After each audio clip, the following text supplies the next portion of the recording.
Assalamualaikum warahmatullahi wabarakatuh. Perkenalkan, saya Dina Yulianti dengan NIM 2350191188 dari kelas E. Di sini saya akan memaparkan tugas kimia farmasi 2, yaitu konsep dasar dan aplikasi spektrofotometri UV visible untuk identifikasi senyawa organik.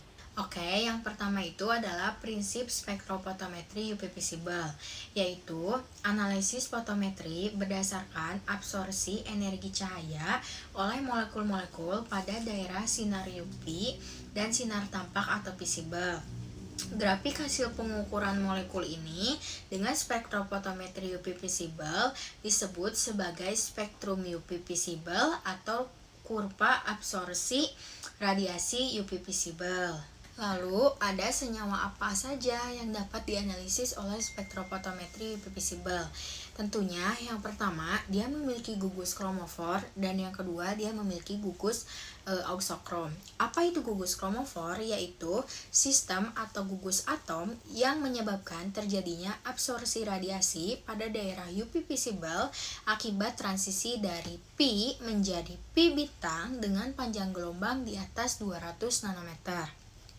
Contohnya itu ada ikatan rangkap, ada karbonil, ada azo, dan ada juga sistem aromatik serta yang lainnya. Lalu yang kedua ada gugus auxokrom.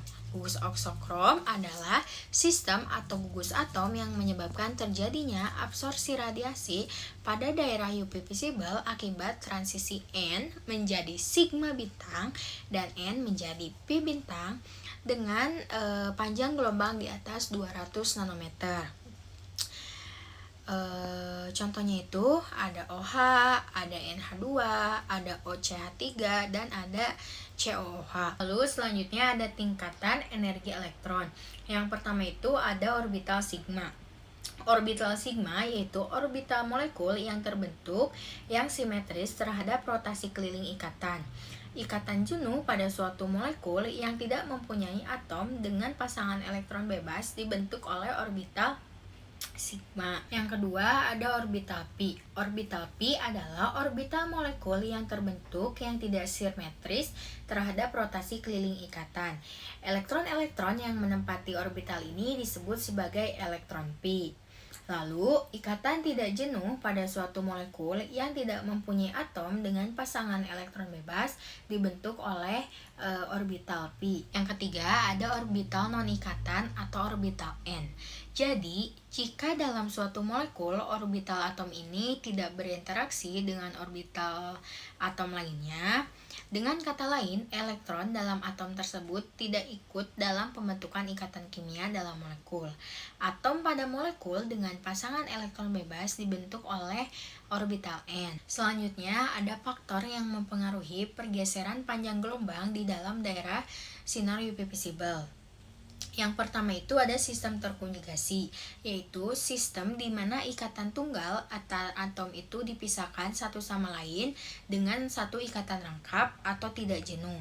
Semakin panjang sistem terkonjugasi, maka perbedaan energi antara keadaan dasar dan keadaan tereksitasi pada transisi pi menjadi pi bintang semakin kecil, sehingga diabsorpsi terjadi pada panjang gelombang yang lebih besar.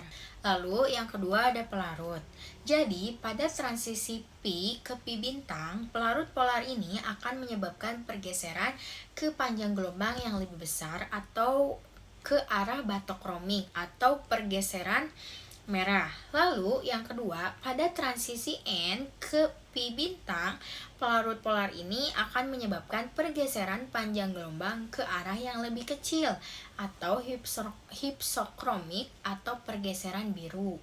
Yang ketiga, ada perpaduan kromofor dan auxokrom, yaitu gugus yang mengandung pasangan elektron bebas yang membentuk transisi dari N menjadi N bintang yang bila berikatan dengan kromofor bisa mengakibatkan pergeseran panjang gelombang. Contohnya itu seperti OH, O, NH2, dan OCH3. Lalu, terikannya gugus auxokrom ini pada gugus kromofor dapat mengakibatkan pergeseran pita absorpsi menuju menuju panjang gelombang yang lebih besar dengan peningkatan intensitas hiperkromik. Selanjutnya, faktor yang terakhir yaitu larutan elektronik, yaitu lingkungan yang berlainan dalam molekul ini dapat mempengaruhi derajat antaraksi antar orbital. Bila antaraksi orbital bertambah, maka panjang ikatan kimia yang terbentuknya akan berkurang, dan perbedaan energi antara orbital molekul ikatan dan anti ikatannya itu akan bertambah. Selanjutnya, kita bahas instrumentasi dalam spektrofotometri beserta fungsinya. Yang pertama itu ada sumber cahaya atau light source. Berfungsi itu untuk menghasilkan cahaya mencakup daerah UV, yaitu pada panjang gelombang 200 sampai 400 nanometer, dan visible pada panjang 400 sampai 800 nanometer. Biasanya untuk UV itu menggunakan lampu deuterium, dan untuk visible itu menggunakan lampu tungsten halogen. Yang kedua ada monokromator. Berfungsi untuk memisahkan cahaya polikromatik menjadi cahaya monokromatik, yaitu suatu panjang gelombang tertentu yang akan diarahkan ke sampel terdiri dari celah, prisma, atau grating dan juga cermin. Yang ketiga ada kupet atau sample holder. Berfungsi untuk menampung larutan sampel atau blanko selama pengukuran yang terbuat dari kuarsa untuk UV atau gelas atau plastik untuk visible. Panjang lintasan cahaya biasanya itu 1 cm. Lalu yang keempat ada detektor, yaitu berfungsi untuk mendeteksi intensitas cahaya yang keluar dari sampel dan mengubahnya menjadi sinyal listrik. Jenis umumnya itu menggunakan PMT. Yang kelima ada sistem pembaca dan pengolahan data.